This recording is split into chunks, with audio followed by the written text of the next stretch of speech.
Hey all, Tony Bing here. Hello and welcome to another free-to-play guide video for Marvel Strike Force. Now, for today's video we will be having a look at Villains Chapter 6.7. This is a node that has a lot of shield characters and also Nick Fury, so if you don't take down the characters in a very specific order it can very quickly get out of hand. Now the team we're using, as per the name of this guide series, it will be a free-to-play team. So first off, what I'll do is I'll show you a quick rundown of the level we'll be tackling. We'll then check out the team we'll be using and then we'll run through the gameplay as well. So let's look at the level we'll be tackling first.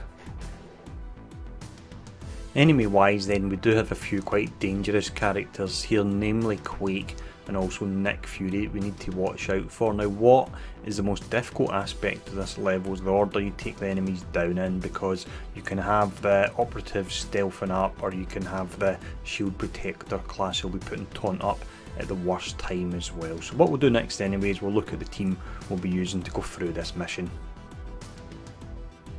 So the team we're using here then today is actually the very same team that we used to beat Villains 6.9. So firstly we have Crossbones. He's of course got his detonate, which is fantastic and he's easy to farm. We then have Elektra, again a nice easy farm, and our ultimate is fantastic for burning down high priority targets. You then have Yondu. Everyone knows Yondu is fantastic and relatively easy to farm as well. Hand Sentry's up next. As you've seen from the videos I've done so far, he really is a fantastic character and can help you get through a lot of levels. He's accessible via the raid store, and then finally I've thrown Nebula in there as well. A nice easy to farm character. So let's now actually run through the level. So one of the big issues you'll possibly experience with this level is, depending on who you target, they can sometimes get stealth on them, or a opposing character will then put taunt on themselves, and that's what can make this difficult, because first off you would want to burn down Quake out all the targets that are available here, and we will actually start off by hitting her. Now we're not going to use Elektra's main skill because we're keeping the cleanse in case we should need to remove a taunt, so we'll do this here and hopefully we apply a bleed. We didn't, that's not a disaster at all, we can still get by here. We'll then follow up with some additional damage with Yondu.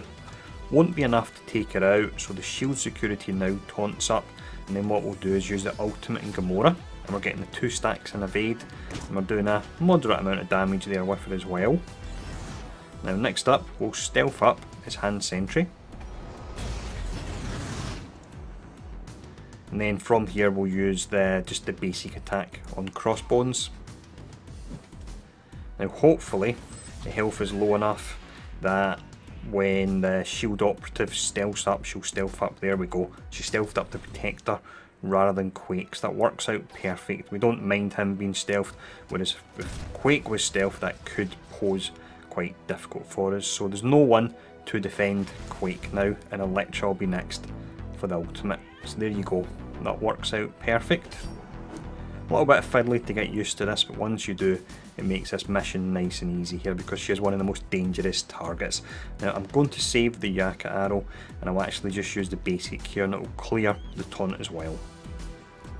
Then what we'll do is we'll just take him out because he's so low. There we go.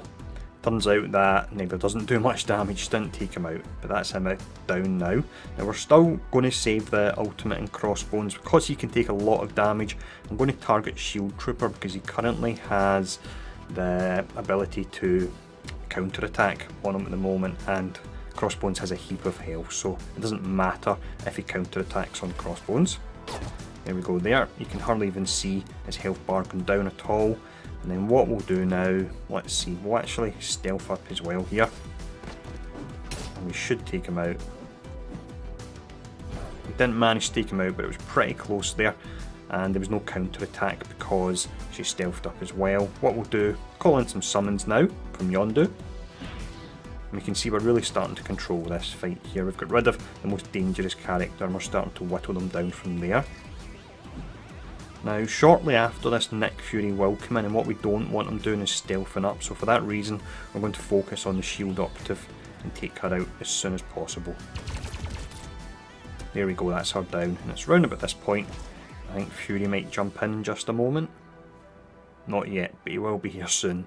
So next up, let's see, we'll take out the medic because we don't want her shielding or healing Fury.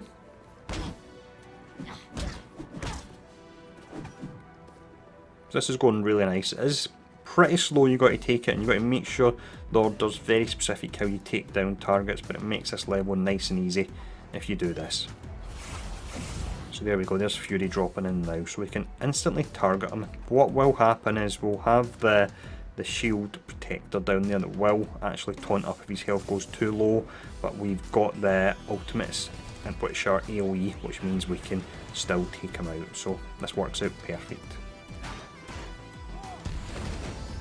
There we go, crossbones doing a heap of damage there, and then we'll continue to focus on Fury, and that's us just about done there. So we made that look nice and easy. Of course the characters we've got are pretty well powered here, but they are free to play characters, so it's just a case of perseverance to farm them, and we've completely smashed this, so even if your characters aren't as powerful, it should still be nice and easy. So that's another one done.